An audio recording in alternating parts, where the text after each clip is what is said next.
कि भैया दारू जान पिया ई जहार भइल बा। आ 4 दिनवे में 40 घर उजाड़ गइल बा। 4 दिनवे में 40 घर उजाड़ गइल बा। माई बहिन बैठी सब रोवेली अंगनावा।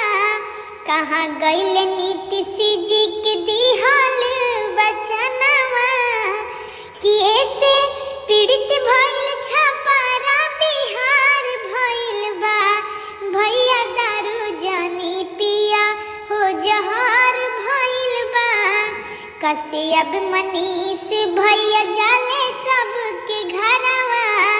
आ सच तक के न्यूज पर दिखावेले खबरवा कि सब कहता कि दोषी सरकार भइल बा। भैया दारू जानी पिया हो जहार